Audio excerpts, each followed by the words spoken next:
लोकसभा के अंदर सरकार ने विश्वास मत हासिल किया और इसीलिए हम लोग तो एक तरह से बिल्कुल सरकार के साथ तो नहीं थे, लेकिन इस मामले में जहां सरकार को गिराने की साजिश हो रही है और एक जानबूझ करके झारखंड में एक निर्णय एक अस्थिरता का माहौल बनाया जा रहा है, इसलिए हम लोगों ने सरकार का समर्थन दिया इस पर्टिकुलर सिचुएशन। तो इसीलिए हम लोग गए थे हेमंत से मिल करके ये बात कहने के लिए। तो बिहार में भी एक बड़ा बदलाव आया 9 अगस्त के दिन, अब सबको मालूम है वहाँ, लेकिन सत्ता परिवर्तन होने से भी भारतीय जनता पार्टी सत्ता से बाहर है, लेकिन जो माहौल है बिहार में, झारखंड में, पूरे देश में ही वहाँ ये बिल्कुल साफ दिख रहा है कि 24 के चुनाव की तैयारी बीजेपी को मालूम है कि सिर्फ उन्माद के बल पर ही पूरे लोगों को गुमराह करके लोगों के अंदर नफरत और उन्माद भर के कभी किसी तरह वो चुनाव जीत सकते हैं। नहीं तो देश में इस समय जो सामाजिक आर्थिक स्थिति है, जैसी महंगाई है, जैसी बेरोजगारी है, पूरे देश के लोग जिस तरह से असुरक्षा में जी रहे हैं, तो यहाँ तो इस सरकार और एक दिन भी नहीं रह सकती। इसीलिए हम लोगों के सामने एक बड़ी जिम्मेदारी है कि विपक्ष की बड़ी एकता भी बने और जो जनता के सही मुद्दे हैं, इन मुद्दों पर देश की राजनीति चले। महंगाई का सवाल, रोजगार का सवाल, इस देश के अंदर हमने देखा कि किस तरह से 15 अगस्त के दिन बिल्किस के बलात्कारियों को, उन परिवार के हत्यारों को जेल से बाहर कर दिया गया और न सिर्फ उनको एक तरह से लगा कि उनको पुरस्कृत किया गया, रेमिशन नहीं एक रिवार्ड उनके लिए था, जहां पूरा माला पहना करके उनको नेता की तरह पेश किया जा रहा है। जो 13 तारीख को हमने देखा राजस्थान से जो रिपोर्ट आई, इंद्र मेघवाल 8 साल का बच्चा, उसको पानी पीने के लिए पीट करके ऐसी स्थिति पैदा कर दी गई कि वो 1 महीने के अंदर उसकी मौत हो गई।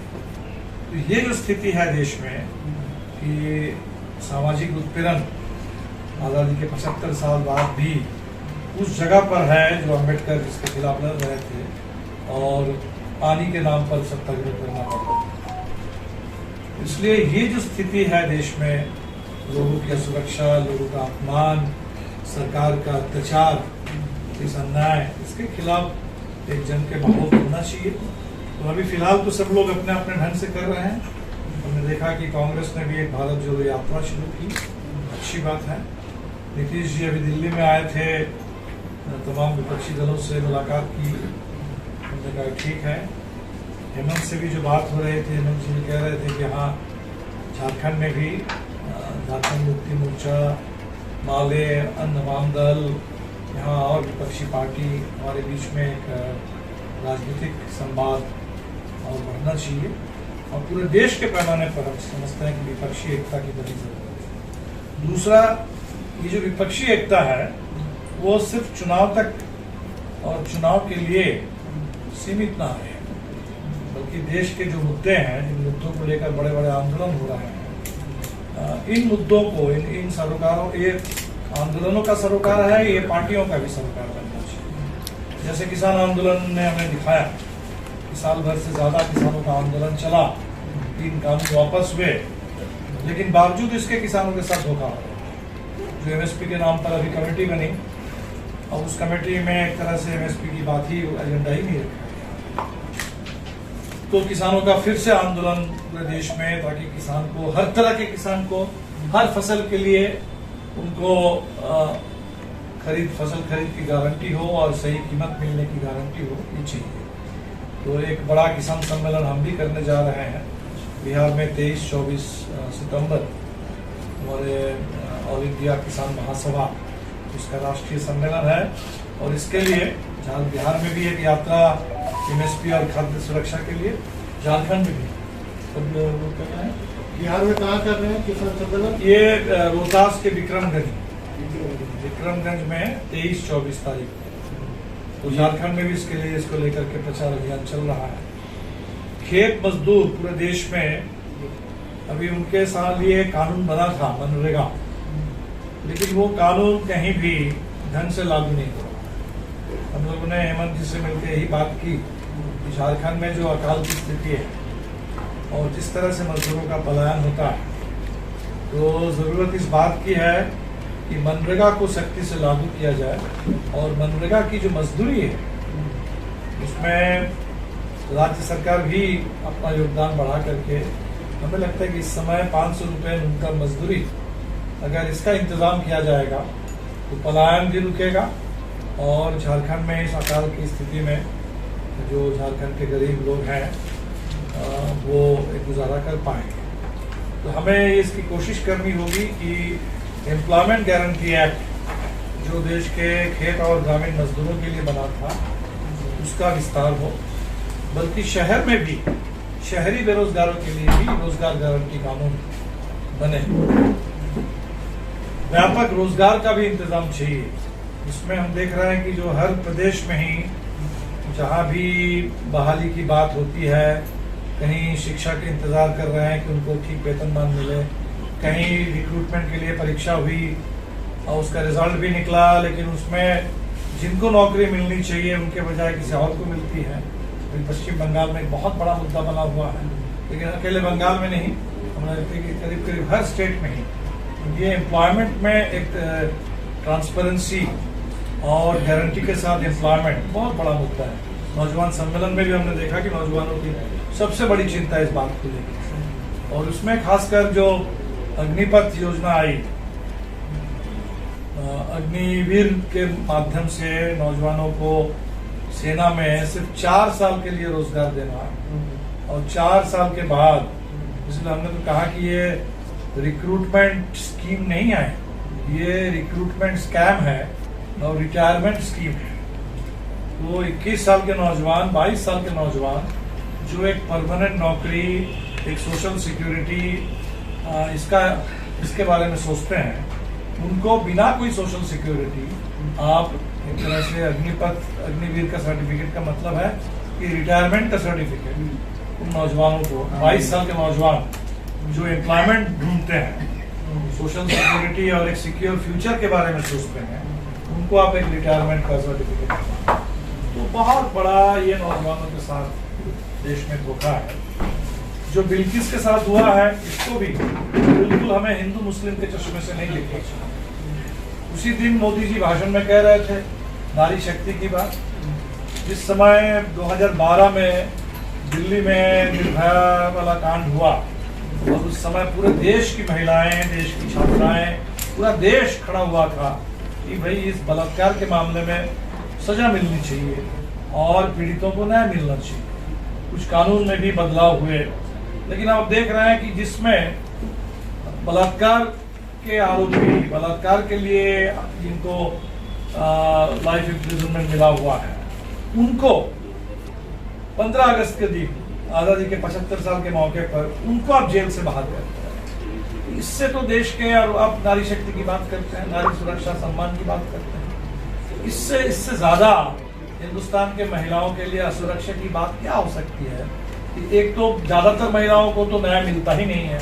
बिल्किस एक बहुत रेयर केस था जहां थोड़ा न्याय उनको मिला था, और जो भी न्याय मिला था उसको अगर हम खत्म कर देना चाहते हैं तो इससे बड़ा महिलाओं के लिए अपमान, असुरक्षा, अन्याय की बात कुछ और हो नहीं सकती। ये सारे जो मुद्दे हैं, हम चाहते हैं कि ये मुद्दे देश के, ये इस पर बातें हों, लेकिन बातें जहां हो रही है, अभी भारत जोड़ो यात्रा भी निकली है तो हम देख रहे हैं कि भारतीय जनता पार्टी वाले टी शर्ट पर बात कर रहे हैं। पहले पता नहीं वो चाय पे चर्चा, पता नहीं वो टी और ये टी शर्ट दोनों को एक कर दिया होगा इन्होंने, उनको लग रहा है। इस तरह से लोगों को इधर उधर की बात करके गुमराह करने की कोशिश, लोगों के ध्यान भटकाने की कोशिश, और खासकर अभी जिस तरह से कर्नाटका में हमने देखा, कई राज्य, बिहार में भी देख रहे हैं, जो दंगा कराने की पूरी साजिश है, जिस तरह के मस्जिदों के सामने जा करके गाने बजाए जा रहे हैं वो बेहद डरावना है। एकदम लग रहा है कि देश में एक बड़े पैमाने पर जनसंहार की तैयारी चल रही है। और इसीलिए पूरे देश को, ये कोई हिंदू मुस्लिम का सवाल नहीं है, ये हिंदुस्तान का सवाल है। ये पूरे देश, संविधान, हमारे देश में अमन चैन, उसका सवाल है। तो ये तो बिल्कुल बर्दाश्त नहीं किया जाना चाहिए। और इसलिए इस बिल्कुल एक कठिन परिस्थिति में देश को बचाना है। जो भी लोकतंत्र है, जो भी संविधान एक मिला था आज़ादी के बाद, वो खतरे में आ गया, उसको बचाना है। तो हम लोग इस काम में लगे हुए हैं, झारखंड में, बिहार में, पूरे देश में। हमारी यही कोशिश है हर मोर्चे पर, छात्र नौजवानों का मोर्चा हो, मजदूर किसान का मोर्चा हो। और आखिरी बात ये कहेंगे, ये काटा है, मजदूरों की नगरी है। तो आज पूरे देश में जो परमानेंट मजदूर तो धीरे धीरे खत्म होते जा रहे हैं। पूरे देश में जो भी पब्लिक सेक्टर था उसको खत्म किया जा रहा है। तो पूरे देश का ठेका करें। अग्निवीर से तो शुरुआत हो रही है, कल बैंकवीर आ रहा है, यूनिवर्सिटी में, कॉलेज में, हर जगह। तो ये ठेके पर देश चलाने की कोशिश, और जो भी इस देश में देश के अंदर संपदा का निर्माण हुआ था, चाहे वो कल कारखाने हो, वो प्राइवेट सेक्टर हो, पब्लिक सेक्टर हो, बैंक हो, वो सब हम समझते हैं कि देश की संपदा है। और देश के लोगों के कुर्बानी से, हमारे खून पसीने से, हमारे गाड़ी कमाई के पैसे से ये सब बना था। आज जिस तरह से इसको बर्बाद किया जा रहा है, बेचा जा रहा है, पुरानी पेंशन स्कीम को खत्म करके नई पेंशन के नाम पर बिल्कुल मजदूर, कर्मचारी, मध्यम वर्ग के लोग, उनको सड़क पर धकेल दिया जा रहा है। तो इसके खिलाफ एक बड़ी लड़ाई फिर से करने की जरूरत है। तो मजदूर आंदोलन के लिए भी एक नया दौर है, जहां हमें ठेका मजदूरों के बारे में और ज़्यादा सोचना है।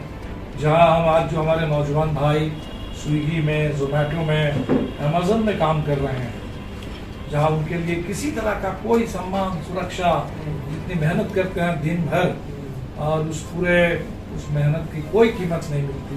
जो हमारी बहनें मिड डे मील में, आशा में, आंगनबाड़ी में, इस पूरे कोरोना काल में भी जान की बाजी लगाकर लोगों ने काम किया, और उसके एवज में उनको कुछ नहीं मिला। तो इन बहनों का सवाल, इन भाइयों का सवाल, हमारे नौजवानों का सवाल, जिसको देश का सवाल बनाना पड़ेगा, मजदूरों का सवाल बनाना पड़ेगा।